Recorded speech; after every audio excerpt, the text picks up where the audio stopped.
అంటే నేను అదే అడగబోయాను. ఫ్రెండ్స్‌కి ఎక్కువ మార్క్స్ వచ్చాయి, నీకు తక్కువ వచ్చాయని చెప్పేసి కంపారిజన్ చాలా చూస్తూ ఉంటాం ఇంట్లో.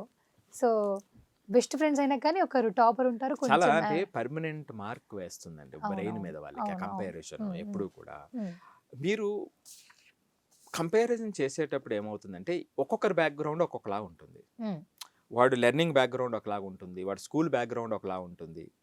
వీడి హ్మ్. ఎఫర్ట్ బ్యాక్‌గ్రౌండ్ ఒకలాగా ఉంటుంది. హ్మ్.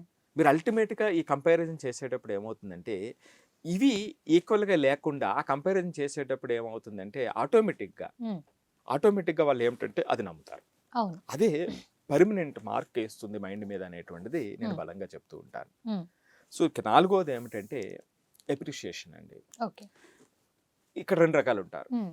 కొంతమంది ఊరికే అప్రిషియేట్ చేస్తా ఉంటారు. అవును. వాడు ఎందుకు పనికి రాకుండా పోతాడు తర్వాత. అవునవును. అప్రిషియేట్ చేయమన్నాం కదా అని. అవును. రైట్? సో, కొంతమంది ఏమిటంటే దేన్ని అసలు అప్రిషియేట్ చేయరు. హ్మ్.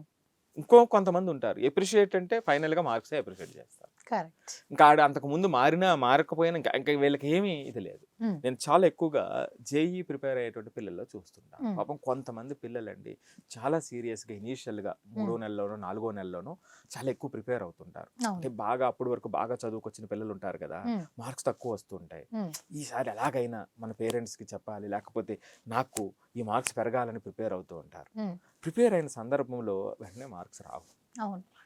అవునవును. అది 3 వారాలు పట్టొచ్చు, 4 వారాలు పట్టొచ్చు, 5 వారాలు పట్టొచ్చు. హ్మ్. కానీ మీకేమనిపిస్తుంది? హ్మ్. నేను మా పేరెంట్స్‌కి చెప్పా. హ్మ్. నెక్స్ట్ వీక్ నేను బా చదువుతున్నాను అని. అవును. మీరు నెక్స్ట్ వీక్ చూసారు. హ్మ్. మార్కులు రాలా, అవును. పెరగలా. అవును. పోనీ మంచి పేరెంట్ అనుకుందాం. హ్మ్. రెండో వారం చూసారు. హ్మ్. అప్పటికి రాలా. హ్మ్. మూడో వారం చూసారు. హ్మ్. ఇంకా మంచి పేరెంట్ అనుకుందాం. అప్పటికి రాలా. హ్మ్. అప్పుడు మీరు కూడా ఏమంటారు? ప్రతి వారం ఇదే చెప్తున్నాం అంటారు. కానీ ఖచ్చితంగా. పాపం అక్కడేమో పరిస్థితి వేరే. అవును. వీడు నిజంగా ఎఫర్ట్ పెడుతున్నాడా లేదా అని చూసేటువంటి పేరెంట్స్ ఎంతమంది ఉంటారు? హ్మ్. అని చూసేటువంటి టీచర్స్ ఎంతమంది ఉంటారు? హ్మ్. ఎందుకంటే ఏమవుతుందంటే ఈ కాంపిటేటివ్ ప్రిపరేషన్‌లో హ్మ్. జేఈఈ లాంటి కాంపిటేటివ్ నీట్ లాంటి కాంపిటేటివ్ ప్రిపరేషన్‌లో వెంటనే మొదటి వారంలోనో, రెండో వారంలోనే మీకు ఆ ఫలితం కనిపించదు. అవును. హ్మ్. అది కొన్ని నెలలు పడుతుంది. కొన్ని హ్మ్. వారాలు పడుతుంది. హ్మ్. సో, కొన్ని వారాలు పట్టినప్పుడు ఏమిటంటే లోతుగా అతను విశ్లేషించి అతని అప్రిషియేషన్ దేని మీద అంటే ఎఫర్ట్ మీద అప్రిషియేషన్ ఇచ్చామనుకోండి. హ్మ్. ఇన్‌విటబుల్‌గా ఫలితం వస్తుంది. హ్మ్. 3 వారాలకో, 4 వారాలకో, 6 వారాలకో ఫలితం అయితే వస్తుంది. అవును. ఈ ఎఫర్ట్ మీద మనం ఇప్పుడు ఇవ్వలేదనుకోండి, హ్మ్. మనం చిన్న చూపు చూసాం. ఎప్పుడు ఇదే చెప్తున్నాడు అనేటట్టుగా. అవును. వీళ్ళు కూడా ఆగిపోతున్నారు.